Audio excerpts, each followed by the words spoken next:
మంచిర్యాల జిల్లా బెల్లంపల్లి పట్టణం BRS party కార్యాలయంలో మాజీ ఎమ్మెల్యే దుర్గం చిన్నయ్య అధ్యక్షతన నియోజకవర్గ స్థాయి ముఖ్య నాయకుల సమావేశం నిర్వహించడం జరిగింది. ఈ సందర్భంగా జిల్లా ఇన్ఛార్జ్ బాల్కాసుమన్ మాట్లాడుతూ ఈ నెల 27న వరంగల్లో జరిగే బీఆర్ఎస్ బహిరంగ సభకు బీఆర్ఎస్ నాయకులు కార్యకర్తలు అధిక సంఖ్యలో కదలి రావాలని పిలుపునిచ్చారు. కాంగ్రెస్ ప్రభుత్వం పాలన 18 నెలల్లోనే ప్రజలకు అర్థమైందని, ప్రజలు మళ్లీ బీఆర్ఎస్ ప్రభుత్వం పాలన వైపు చూస్తున్నారన్నారు.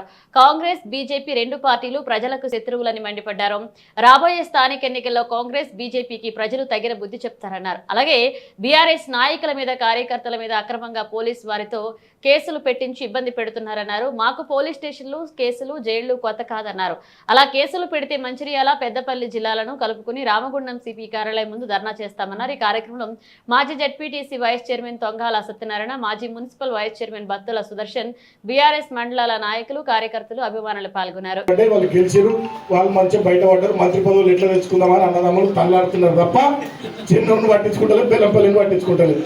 కాబట్టి వాళ్ళు భవిష్యత్తులో కూడా రాబోయే 3.5 ఏళ్లలో ఏదో చేస్తారనే నమ్మకం ప్రజలకు పోయింది, మనకు కూడా పోయింది.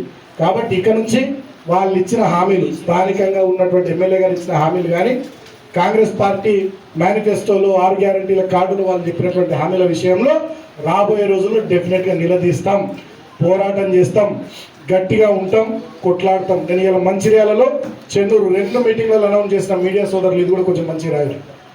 మేము కూడా వాళ్ళు కొత్త గెలిచిరు కదా, కొత్త ప్రభుత్వం కదా, సంవత్సరం దాకా సమయం ఇవ్వాలని ఆగినాం.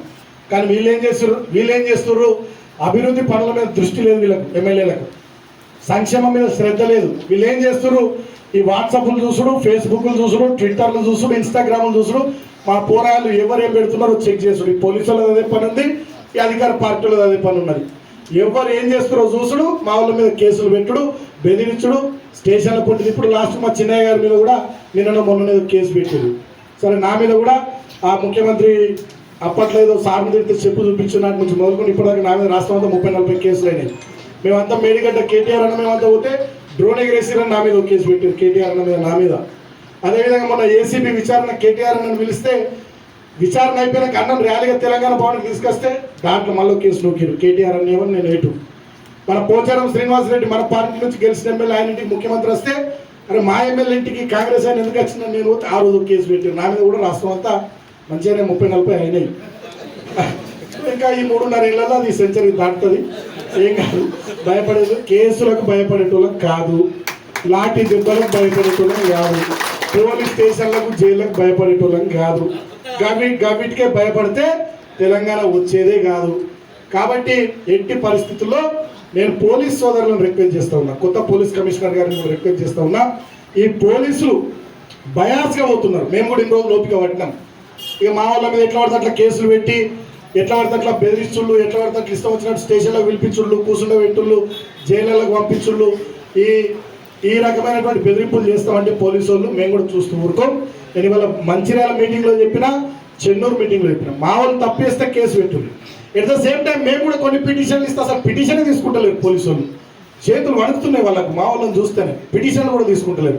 నేను కొత్త కమిషనర్ గారిని రిక్వెస్ట్ చేస్తున్నా, ప్రజాస్వామ్యయుతంగా ఈ జిల్లాలో, ఈ ప్రాంతంలో రామగుండం పోలీస్ కమిషనరేట్ పరిధిలో పారదర్శకంగా పోలీసు వ్యవస్థ పనిచేయాలి.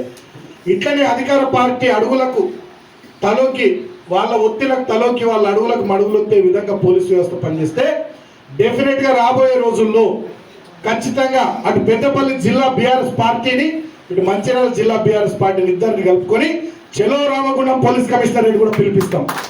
చూస్తూ ఊరుకోం. ఇక మాకు కూడా ఇప్పటికే చాలా ఎక్కువ అవుతుంది. మా చెన్నూరులో 160-170 కేసులు అయినాయి. ఇక మంచిర్యాల అనేది గుద్దుడు, తన్నుడు, తలకాయలు వాళ్ళ కొట్టుడు కేసులు అదో అంగడంగా నడుపుతున్నది. ఇక్కడ బెల్లంపల్లిలో ఇంకో స్టైల్లో నడుపుతున్నది. మాకు కూడా ఓపిక ఉంటుంది. ప్రజాస్వామ్యం మీద, ప్రభుత్వ వ్యవస్థల మీద నమ్మకం ఉన్నది. కానీ ఆ నమ్మకాన్ని పోలీసులు పోగొడుతున్నారు. కాబట్టి నేను కొత్త కమిషనర్ గారిని రిక్వెస్ట్ చేస్తూ ఉన్నా, దయచేసి అంత దూరం రాణించుకోవద్దు, పారదర్శకంగా వ్యవహరించాలని కోరుతా ఉన్నాం. మేము భయపడేటోళ్ళం కాదు కేసులకు. మీరు పెట్టుకుంటే ఎన్ని కేసులను పెట్టుకోవాలి. ఇంకా ఒక సంవత్సరం 2 నెలలు మనం జైల్లో పెడితే బయట ఖర్చులు కూడా జరుగుతాయి. ప్రశాంతంగా జైల్లో యోగా వీగా చేసుకుని మంచిగా తయారై వస్తాం. అంతేగా దత్తపడుతున్నా. సో ఆ వీటికి భయపడేది లేదు. కానీ ఇష్టారాజ్యం చేస్తామంటే చూస్తూ ఊరుకోం. నేను పార్టీ శ్రేణులందరికీ కూడా, మీ అందరికి పేరు పేరున విజ్ఞప్తి చేస్తున్నా, లీడర్ అంటే కేసులు అయితేనే లీడర్, లీడర్ అంటే దెబ్బలు తింటేనే లీడర్, లీడర్ అంటే పోలీస్ వేధింపులను ఎదుర్కొంటేనే లీడర్. గట్ల మనం అగ్గిలకెళ్ళి ఉట్టి బయటకు వచ్చినట్టు రావాలి తప్ప ఎవరికో భయపడ్డట్టు బీఆర్ఎస్ పార్టీ కార్యకర్త ఉండదు. నా మీద తెలంగాణ ఉద్యమంలో 220 కేసులు. ఒక సంవత్సరంన్నర నేను మా ఇంటికే పోలే. నన్ను కూడా 3-4 సార్లు కొట్టిరు. సాధించిన పార్టీ ఏదైనా ఉందంటే అది ఈ గులాబీ పార్టీ మాత్రమే తప్ప ఇంకా ఏ పార్టీ కాదు. మరి అటువంటి ఈ గులాబీ పార్టీ తెలంగాణ ప్రజల ఆశీర్వాదంతో 2 సందర్భాల్లో 2 టర్ముల్లో 2014లో 2018లో రాష్ట్రంలో మనం అధికారానికి వచ్చినాం. అధికారానికి వచ్చిన తర్వాత ఆ 2 సందర్భాల్లో కూడా బ్రహ్మాండంగా అభివృద్ధి చేసినాం, బ్రహ్మాండంగా సంక్షేమాన్ని జరిపినాం, అద్భుతంగా తెలంగాణ ప్రాంతాన్ని ముందుకు తీసుకొని పోయినాం. ఒకవైపు అభివృద్ధి, ఇంకోవైపు సంక్షేమం, రెండింటినీ జోడెడ్లలాగా మేళవించి భారతదేశానికే పరిపాలన ఎట్లా చేయాలి అనేటటువంటి బుద్ధులు నేర్పినటువంటి రాష్ట్రం తెలంగాణ రాష్ట్రం, నాయకుడు కేసీఆర్ గారు. మరి అంత చేసినాం. మనకు ఆనాడు ఉద్యమ పార్టీకి అవకాశం వస్తే 15 ఏళ్ళు పోరాటం చేసినాం, 14-15 ఏళ్ళు. అధికార పార్టీకి అవకాశం వస్తే 10 ఏళ్ళు బ్రహ్మాండంగా తెలంగాణ ప్రజానీకం కోసం కష్టపడడం, పనిచేసినాం.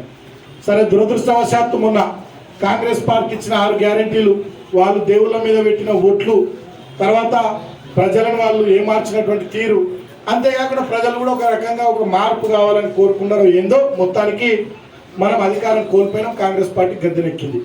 కానీ ఈ సంవత్సరంన్నర కాలంలో ఇవాళ రాష్ట్రంలో ఏం జరుగుతుంది? మళ్ళీ 2001కి ముందు సమైక్యాంధ్ర పాలనలో ఎటువంటి పరిస్థితులు ఉన్నాయో ఇవాళ తెలంగాణ రాష్ట్రంలో అటువంటి పరిస్థితులు కనబడుతూ ఉన్నాయి. మీరు చూస్తే నిన్నాక మొన్న హైదరాబాద్ సెంట్రల్ యూనివర్సిటీలో 400 ఎకరాల తెలంగాణ భూముల్ని అమ్ముక తినాలని రేవంత్ రెడ్డి చూస్తే విద్యార్థులు తిరగబడితే వాళ్ళ మీద రేవంత్ రెడ్డి లాఠీచార్జ్ చేపించిండు. అదేవిధంగా నగచర్లలో ఫార్మా క్లస్టర్ కోసం భూములు ఇవ్వమని ప్రభుత్వం అడిగితే మేము ఇయ్యమన్నందుకు లంబాడ బిడ్డల మీద దాడుల్ని మనం అందరం కూడా చూసినాం.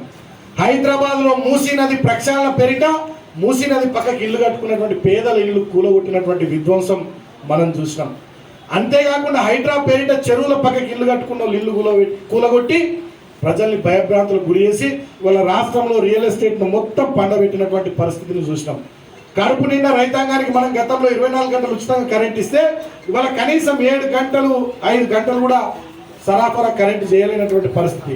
రైతు బంధు ఆనాడు మనం బ్రహ్మాండంగా 5,000 చొప్పున రైతాంగానికి ఇస్తే వీళ్ళు అధికారంలోకి వస్తే మేము మస్తిస్తాం రైతు బంధు, రైతు భరోసా పేరిట అని చెప్పి మాటలు మాట్లాడి 2 లక్షలు రుణమాఫీ చేస్తామని చెప్పి ఇవాళ అధికారంలోకి వచ్చినాక అవేమి చేయక అటు రైతు బంధు లేదు, రుణమాఫీ లేదు, కరెంటు సక్కా లేదు, నీళ్ళు ఇస్తలేరు, చెర్లల్లో నింపుతలేరు, చెక్ డ్యాంలలో నింపుతలేరు, నదులలో నీళ్లు లేవు, అన్ని కిందికి పంపిస్తున్నారు.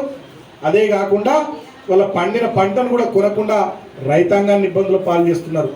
ఇట్లా చెప్పుకుంటూ పోతే ఒక వర్గం 2 వర్గాలని కాదు, మళ్ళీ తెలంగాణలో 2001కి ముందు ఆనాడు చంద్రబాబు నాయుడు ముఖ్యమంత్రి ఉన్నప్పుడు ఎటువంటి పరిస్థితులు ఉండేనో మళ్ళీ వాళ్ళ చంద్రబాబు నాయుడు శిష్యుడు రేవంత్ రెడ్డి తెలంగాణకు ముఖ్యమంత్రి అయినాక సరిగ్గా ఈ సందర్భంలో కూడా అవే పరిస్థితులు ఉన్నాయి.